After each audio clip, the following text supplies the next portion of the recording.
अस्सलाम वालेकुम। उम्मीद करता हूँ आप सब खैरियत से होंगे। तो आज मैं बात करने वाला हूँ बटरफ्लाई पी के उसके अगर आपकी बेल है आपके पास और उस पर सीड जर्मिनेट नहीं हो रहे तो ऐसी क्या चीज़ें हैं जो हमें ध्यान में रखनी चाहिए।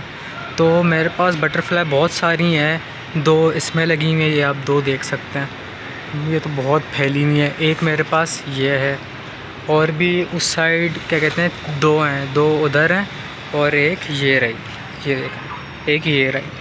तो मेरे पास सब में सीड क्या कहते हैं अच्छे खासे लगे हैं। जैसे मैं अभी आपको दिखाऊँ, ये देखें इसमें बहुत सारे सीड्स लगे हुए हैं। ये देखें, एक ये रहा, एक ये रहा। इसमें काफ़ी फलियां लगी हुई हैं। मैंने काफ़ी सारी हार्वेस्ट भी करी थी और अभी मैंने इस वाली से हार्वेस्ट नहीं किया। अभी इस पर कोई भी रेडी नहीं हुई है। इसमें भी काफ़ी सारी लगी हुई है। जो वो वाली बेल है ये आप देख सकते हैं, इससे मैंने बहुत सारी अभी हार्वेस्ट करी थी। लेकिन मेरी ये वाली जो बेल है इसमें से सिर्फ मैंने अभी तक मुझे एक ही फली मिली है। तो ऐसा क्यों होता है? तो देखें, जो पहले मैंने भी काफ़ी रिसर्च करी तो मुझे 2 मेन चीज़ लगी। सबसे पहली चीज़ पानी इसका बहुत ज़्यादा नहीं देना चाहिए हमें और बहुत कम नहीं देना चाहिए। बस हर वक्त क्या कहते हैं थोड़ी मॉइस्ट रहनी चाहिए इसकी मिट्टी। और सबसे दूसरी जो बात है, सबसे ज़रूरी बात ये है कि गर्मियों में ज़्यादा आपको नाइट्रोजन वाली खाद नहीं देनी चाहिए।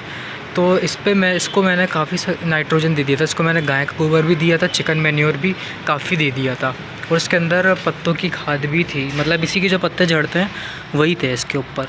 तो इस पर मैं ख्याल से भी मैं बताऊँ तो 3 से 4 जो क्या कहते हैं इंच की लेयर है वो खाद की थी इसकी। तो इसकी वजह से इसके क्या कहते हैं गर्मी कराची में काफ़ी हुई, हीट ज़्यादा पैदा हुई नाइट्रोजन खाद की वजह से। गमले में क्या कहते हैं और क्या कहते हैं हीट पैदा हुई, जिसकी वजह से पौधे पे इफ़ेक्ट पड़ा उसका।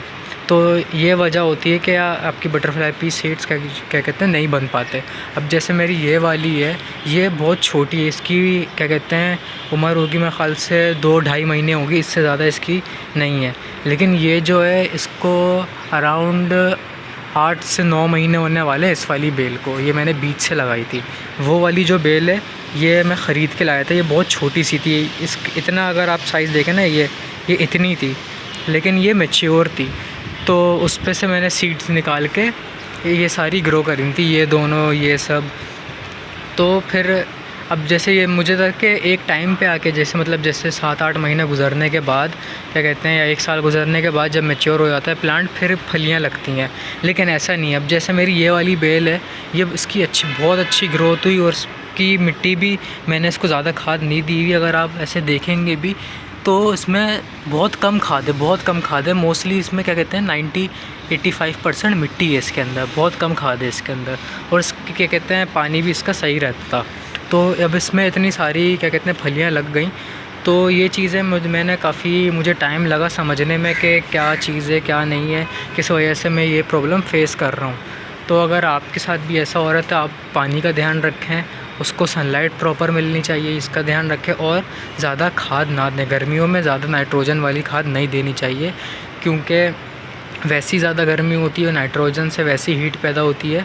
तो इस चीज़ का हमें ख्याल रखना चाहिए। और पत्तों की खाद ठंडी होती है, लेकिन हमें नाइट्रोजन और पत्तों की खाद कभी भी एक साथ यूज़ नहीं करनी चाहिए बहुत ज़्यादा क्वांटिटी में, क्योंकि फिर वो काफ़ी हीट ज़्यादा होती है नाइट्रोजन की, उस पत्तों की क्या कहते हैं ठंडक होती है, तो वो पौधे के लिए सही नहीं रह पाता है। क्योंकि एक स्टेबल टेम्परेचर चाहिए होता है एक पौधे को। तो अगर उसकी सॉइल ही ख़राब हो जाएगी, उसमें कुछ मसला हो जाएगा, तो आपका ऊपर का प्लांट कैसे सही रहेगा। तो इस चीज़ का आपने ख्याल रखना है कि आपको नॉर्मल पानी देना है, बहुत ज़्यादा पानी नहीं देना आपने। मिट्टी बस हर वक्त मॉइस्ट रहनी चाहिए, बहुत ओवर वाटरिंग भी आपने नहीं करनी। और टाइम टू टाइम इसकी गोडी करते रहें और इसको सनलाइट भी प्रॉपर चाहिए होती है, कम से कम भी 5-6 घंटे की। तो इस चीज़ का आपने ख्याल रखना है इंशाल्लाह। जो अगर आप ये प्रॉब्लम फ़ेस कर रहे होंगे मेरी तरह, तो आपको रिज़ल्ट मिल जाएगा।